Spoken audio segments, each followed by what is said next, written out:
you pull on that jersey, you represent yourself and your teammates. And a name on the front is a hell of a lot more important than the one on the back. Get that through your head. And here we go.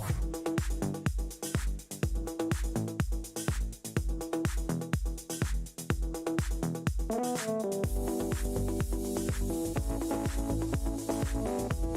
it is no good. He missed it. Are you kidding me?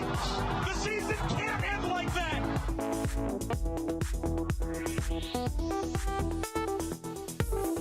Playoffs? Don't talk about playoffs. You kidding me? Playoffs? I just hope we can win a game. What we've got here is failure to communicate. We all go a little mad sometimes. Some goofball in a hat and a red shirt. Now he takes off the shirt. He's running down the middle by the 50. He's at the 30. He's bare-chested and banging his chest. Now he runs the opposite way. He runs to the 50. He runs to the 40. The guy is drunk, but there he goes. The 20. They're chasing him. They're not going to get him. Waving his arms. Bare-chested. Somebody stop that man.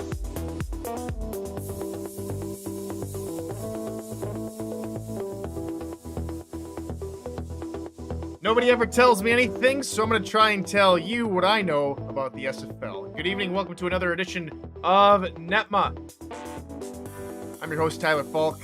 On a Thursday, a crazy cold winter day here down in Texas, what I'm normally used to, but sadly, not a whole lot of Texans are used to it. Then again, there is a bunch of black ice and a lot of snow on the ground in some parts of the state, and so you know, a lot of accidents, and it's not just here in Texas, but there's a lot of snow, ice, freezing rain, sleet, you name it. It's all coming across the entire nation. So if you're anywhere here in the United States or wherever you might be, hope you're safe. Hopefully you're doing well tonight, here this Thursday evening or whenever you might be watching this from. All right, let's go ahead and kick this show off today. Or I should say yesterday, I asked for a whole bunch of questions from all of you. And to see whether or not you guys would actually provide me with some questions, you guys were supposed to go down to the show questions channel. You guys still can go to the show questions channel. Link to the NETMA server Discord is down there at the bottom of the comment, or not the comment section, but the description. Go ahead, jump in there, submit a question through the show questions channel. I'll go ahead and answer them live here on air. Just in case you're wondering where that might be. Right about there. Let's see if I can get this to pop up. There we go. That's our start of the show questions channel for tonight. And as you'll notice, a whole bunch is that none other than Gage has submitted a bunch of these questions, but we did get a few others in there as well. So let's go ahead and get started. We're going to go just top to bottom. I have one question here that I'm probably going to save for another day because I think it deserves its own video. So we'll just start from top to bottom. When we get to it, we'll get to it. All right. Eddie Gage first asks, which games do you see being the most competitive this weekend? And there's quite a lot of games, or a lot of good games, I should say, going on this weekend. It's a lot less than what we're normally used to here in the SFL. Only 8 games, which means should be an uptick in viewership for, I would say, every single one of them, because instead of having to pick and choose between your game or the other game, the 8 teams on a bye, London and a few others included, you know, they get to tune in and don't have to worry about having to, you know, stick around for their own game. They can pick and choose which game they want to watch. And, you know, I've got 3 games I'm looking for. Of course, Vancouver and Charleston. I think that's going to be a tight ball game. Charleston's defense looks formidable this season, and Vancouver's offense, you know, we know it can be good, but of course, Vancouver picking off Marcus Dunhill and the Kings 8 times or 7 times and forcing a fumble one of those times for a total of 8 turnovers. That's something to look out for as well. So maybe an up-and-coming defense compared to a defense that we've known, especially since last season, to be pretty well. I think that's a game to look out for. Another possible game to look out for would probably be, again, I think all the good games, all the close games, I should say, will probably take place on Saturday. So going right down the list, actually, Florida, Los Angeles. Los Angeles is definitely to keep that ball game close, and Florida, of course, we know how good they can be. So I think that game should be a a pretty barn burner, pretty good barn burner if I do say so myself. Final game of that night is DC Mexico City, and I think that game's good to go as well. And we'll just roll into the second question. Ready, Gage? And he asks, will DC remain undefeated with their face-off against Mexico City? And I'll get my official prediction tomorrow, but the difference, I think, between Mexico City and DC is Mexico City this season has been statistically a little inconsistent. Well, one of those games was in the snow up in Buffalo, New York, and it goes to show that a team down from south of the border, trying to deal with snow is tough. I mean, we saw it with soccer, as we call it here in America, or football across the entire rest of the world. But when Mexico went up to play Canada in the snow before the winter break for CONCACAF, the World Cup qualifiers, Mexico City looked like a completely different team, or Mexico, the nation looked like a completely different team compared to Canada. And it goes to show that, teams that even in a simulation environment who thrive in warm weather and are not used to playing in the snow are going to have a tough time here in the SFL. So I think it was pretty cool to see. But I think DC might have a good chance, but City does have to come up to DC. And I was looking at the weather reports earlier. I don't think DC is expecting any snow late Saturday evening, so they don't have that going for them. But it's going to be a close game. I think it's going to be a close game. We did see last week a whole bunch of away teams come up with victory, so I think that's the third and final game to come close. But for an official prediction, wait till tomorrow. All right, and same thing for the Sioux Falls, Las Vegas question from Eddie Gage. There's going to be, it's going to be close. I think Sioux Falls' offense is much more pass heavy now, especially with GP Wells being a different type of back. And I think who you got right now over in Gen Chat, or last time I checked, was only 40 votes for Sioux Falls and like 125 or so for Las Vegas. And I think that's a little skewed, of course, in the home team's favor. I think that game will be, I wouldn't say it might be a surprisingly close matchup. Who I got? Wait till tomorrow.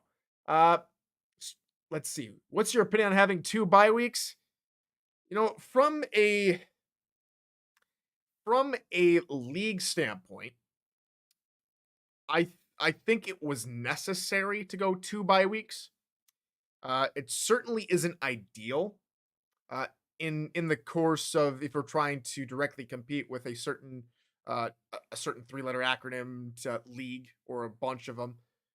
But in football, especially with college football, you have a couple different quote unquote bye weeks over in your schedule. Some teams don't even play the first week of the regular season. Some teams don't even play the last week of the quote unquote regular season. And then of course in the middle you have a couple different breaks so that the scheduling works. It's a long drawn out college football season from when it starts sometime in August all the way when it finishes in the national championship sometime in the new year. It's a long drawn out process for each and every one of those programs. And so what's my opinion on it? I'm not a fan of it, the 2 bye week system, though I understand it. So it has to do with getting rosters onto the correct files, then the correct simulation engine booted up for each and every game. It has to go with it has to go a lot with the editor and what we can and cannot do with that program. And so for the 2 bye week system, in order to not only just extend the season, I can see where the league is headed with that. I think there needs to be something else in there if we are to go to a 2 bye week system. And we'll talk about more of that later in a different question. And another question from Mr. Eddie Gage. Is this the season that Mexico City makes it the title game? And my preseason prediction was Mexico City to win the entire thing. That was my preseason prediction. I have them, coming in and winning the championship. After the first couple of games, I mean, it looks doable. It looks doable for Mexico City to make the championship game. Though it's really tight. The first 5, especially in the power rankings yesterday that I unveiled, the top 5 are really good teams. You can even count maybe even the top 6 in there with DC. But it's tough. Got some really good teams. The competition is really tight now in the SFL. So I can't really say if it's truly Mexico City season. I'd like to hope so. But right now there's a bunch of teams in the league that could easily take a nice run at the end of the season, finish the regular season strong, and then eventually make it to the championship. So Mexico City's year, maybe it's the Aztecs year. That's where I'll leave it. Okay, moving on to Josh Farnsey's question, and who is having the most underrated season so far? Now that could mean player, that could mean team. I'm gonna go with overall team at this point for underrated season, and I think DC. They're 3-0, and they're showing everybody they got a hot start. But what we know from that division is they had Queen City from last season, and Queen City just fell off of the second half of the season. So DC, to me, I don't think at this point can be considered underrated. I think they have had this potential, but I think they're a solid team. Maybe an underrated team or surprising team. I'd probably go more St. Louis would probably be underrated, especially with their victory over Atlanta last week. You could also put San Diego in that mix, and how good of a season Gunnar Lewis and Liam Hammer are having with Scar Patterson, a rookie quarterback who's led a team in the first 3 games to a 2-1 start. So both those clubs looking pretty strong. Denver off the back of 2 wins. That's pretty surprising, especially from where they were last season, though they did finish season 17 off on the right foot, winning a couple games on the bounce. Maybe a underrated season. I'd have to go St. Louis or San Diego, maybe Las Vegas as a far-reaching pick, but definitely San Diego, St. Louis, in my opinion. Okay, moving on to next question. This one goes back to our main man, Eddie Gage. He asked, who wins the division, St. Louis, Tulsa, Atlanta, or Louisiana? And I believe, if I remember correctly, that is the East Division. No, East Division is Jacksonville, all of them. South Canada, that's Tex-Mex. Atlantic, North, East.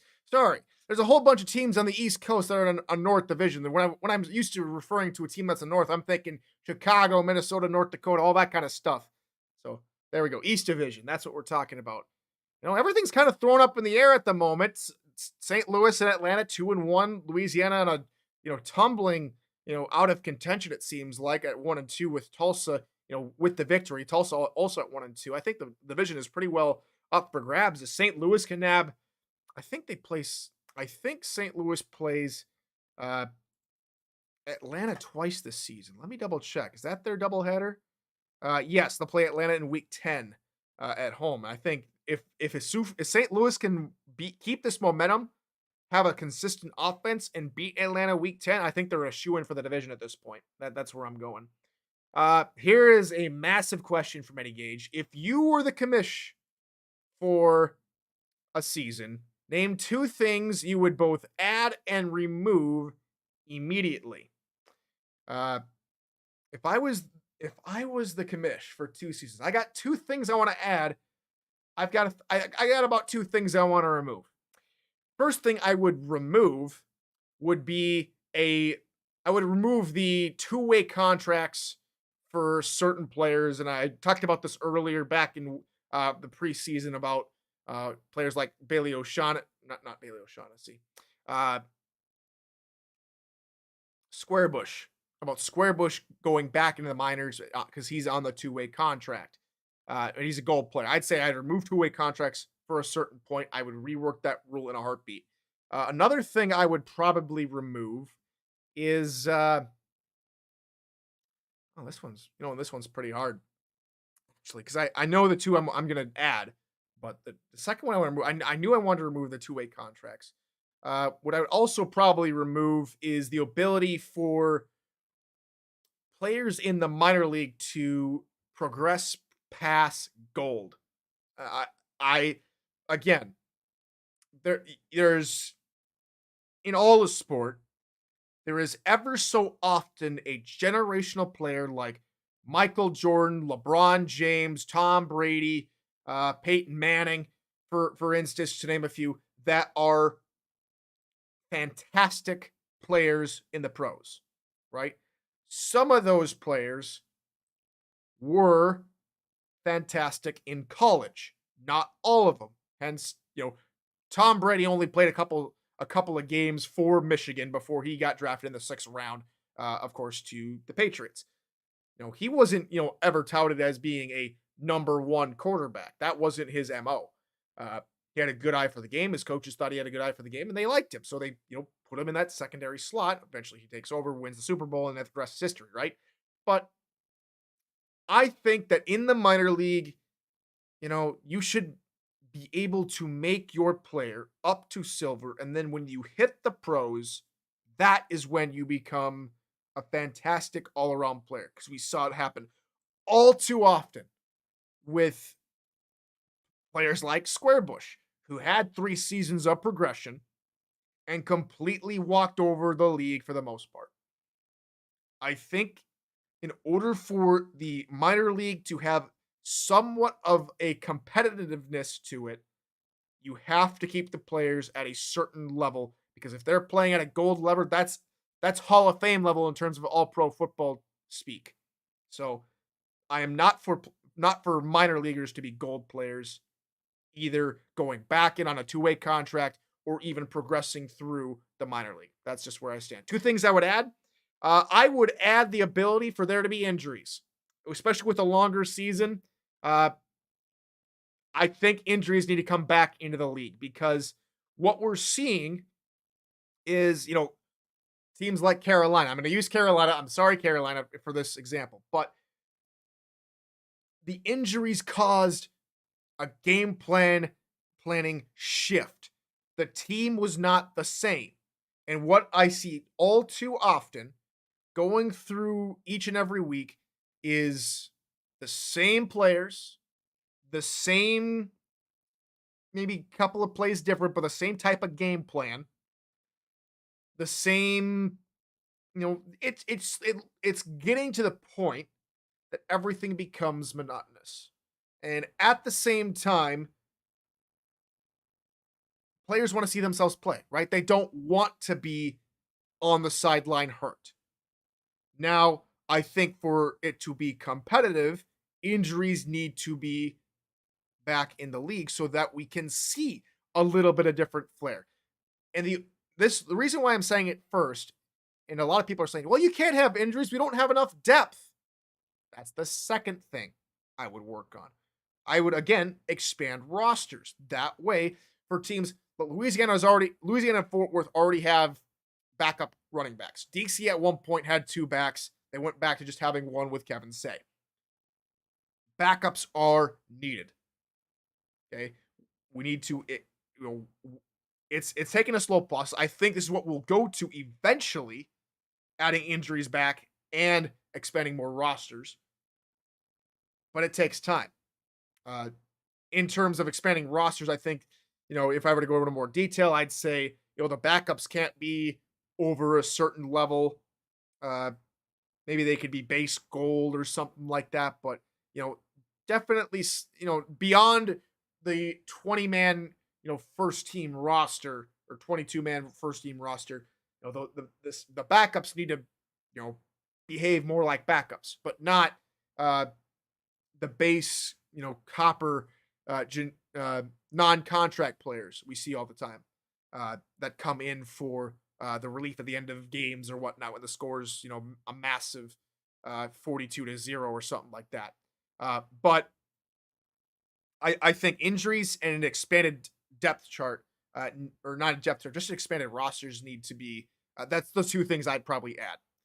Okay, is ownership one of my goals? I've answered this question a couple of times in previous NETMAs, but in case you haven't heard me say it, I'd like to be an owner. I think it's still a few years out. I think, uh, with the league eventually going to expand, I think there will be an opportunity. Though, at this point in time, you control a lot when you're an owner. You control the very product of the SFL with your vote.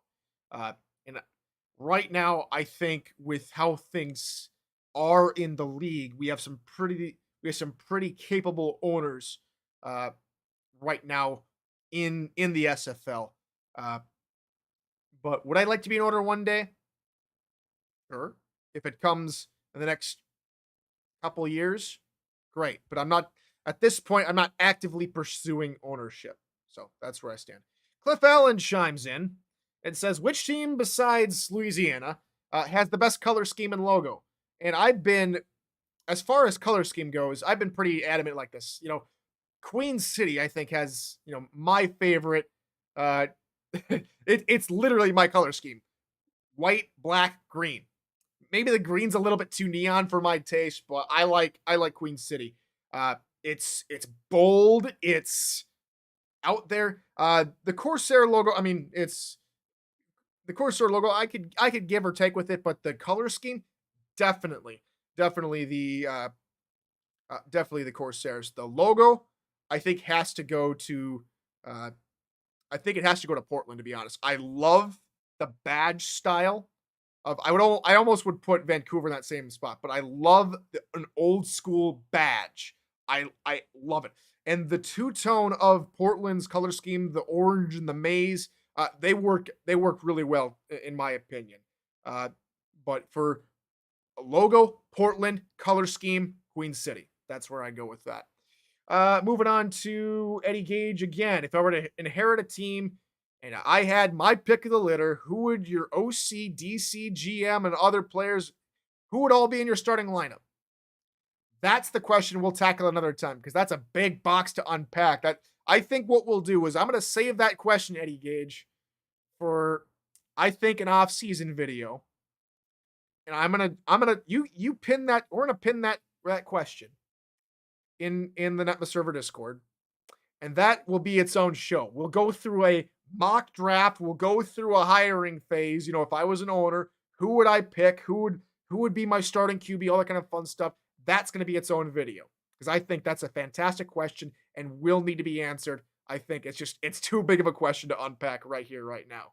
So, moving on to another Cliff Allen question. Nike, Adidas, Under Armour, Converse, Vans, which shoe brand best represents the SFL and what it's all about? And I say it has to be Adidas. Or Adidas if you're from anywhere but the United States. We call it Adidas here in the States. Nike, just do it. I think it's, you have to just do it. But Adidas, I was just looking up, I was looking up all the brands, and I come across Adidas, and the German manufacturer is trying to be they're trying to be the foremost athletic brand in the world. And they're trying to develop innovative products as well as the world's best athletes, teams, events. And I think Adidas best fits the SFL, in my opinion. I think, I've always been a Nike guy, but rereading Adidas, I think, makes me more of an Adidas fan rather than a Nike fan in that regard. Okay, moving on. Relocation. Which city, countries would you like to see SFL expansion in? I think the SFL needs to go back to Minnesota. I might be a little biased. Maybe even a team over in Detroit, maybe a Michigan-based team. Because I think we've got all the major markets covered. We've got New York, we've got California, we've got a team from north the border, south the border. We've got a team over in London. Where else could we expand? Greenland, Dublin, Ireland. Now, that's pretty generic. If we're going to go bold and expand, I think the Dakotas need to get into it, especially with North Dakota State being, a massive team up in the Dakotas. If you're not from around the Midwest, you don't hear about North Dakota State all that often. But even in Minnesota, we hear about North Dakota State. We hear about South Dakota State. We hear about South Dakota, North Dakota. We hear a lot of the Midwest teams, and North Dakota State is an underrated team. the only reason they haven't made the jump to Division One NCAA football is because they're pretty much the Alabama of Division Two sports, North Dakota State. But I think I'd love to see a team in the Midwest again. I know we've got Sioux Falls, but I think maybe a North Dakota South Dakota rivalry would be fun. Let's see, Montana.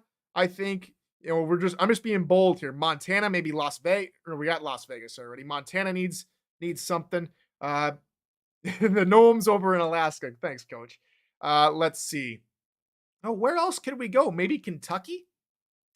But I think we've got our bases pretty much covered. If anything, expand over Japan, maybe. That's a far-reaching expansion team, but we'll see. Those are some locations I'd probably move to. Oh boy, you guys are gonna tear me a new one for this. Name the best football movie of all time. I'm gonna be real with you guys. I've only seen one football movie in my lifetime, and it was The Game Plan. Oh, yeah, the movie with Dwayne "The Rock" Johnson. That's the only football movie I've ever seen. So Remember the Titans, Any Given Sunday, The Longest Yard. I haven't seen either of them. And so my opinion would be null and void if I tried to pick either of them.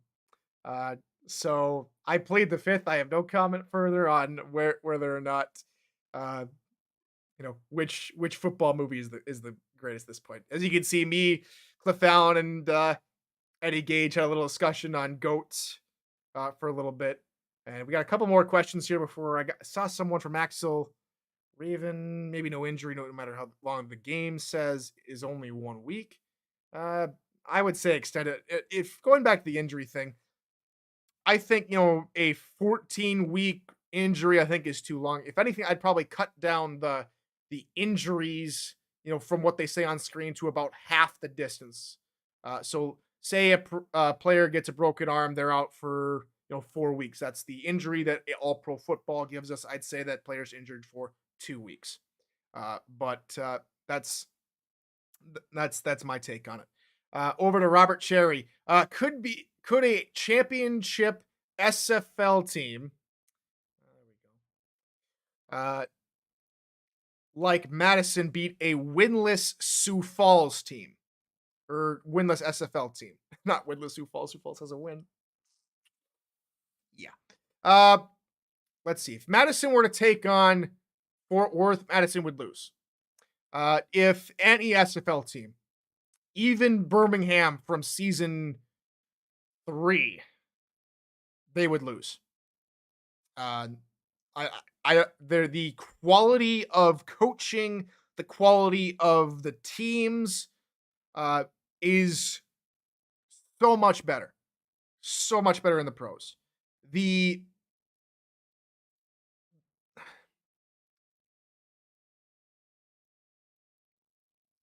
I would just have to say there's no contest between the SFL and the SFLM. Plus, in the SFLM, it's very liquid. Player movement is very liquid in the minor league. You don't have a chance sometimes to develop a player longer than a season, or even in fact, keep a player for longer than a season, because again, it's a feeling out process that minor league is. We see a lot of turnover from just in general the any team in the minor league. You might have a player that starts in the league, has been progressing for about 3 months. He's gone by week 4 because he didn't want to be part of the league anymore. That's just how it goes. And so I think there is no way even a championship caliber minor league team would beat a pro team. Hunter Norwood asks, if James Richards was still coaching in Los Angeles, would they be 2-1 right now? It's a good question. It is a good question. Who would you give that win against them to? Would you give it to, let's see, Los Angeles? Would you give it to Vancouver? Or would you give it to San Diego? To be honest, I'd say they'd still be 1-2. with how good San Diego is. I clearly think San Diego is a much more improved team, and Vancouver was always going to win that football game. So again, I think even with James Richards, LA, I think still is 1 and 2. Moving on to a couple of last questions. Brett Killian asks, what kind of steroids have Baltimore been using, and why isn't it being tested by the league's officials? I think what you're looking for there, Mr. Solberg, is talent. And I'm not talking on-field talent, because I think even if every single SFL team had the same roster that Baltimore had, you would still see the same record from everybody, because Baltimore's coaching staff is sublime. That's all there is to it. They have one of the longest 10 years of winning success with the Baltimore franchise, not a season below 8-4. That coaching staff is legit. Okay? If you win against him, it is a significant accomplishment. So Baltimore clearly aren't taking any drugs, but they just have a bunch of talent. Couple of final questions. I think this is going to be the last one before we close up shop here tonight. But Mr. Killian asks a more serious question. He says, what has been the key factor to Atlanta, and more specifically Bryant Dynasty's problems this first quarter of the season, as his numbers have been lower than his own standards? And you could maybe chalk it up to maybe a little bit of luck, a little bit of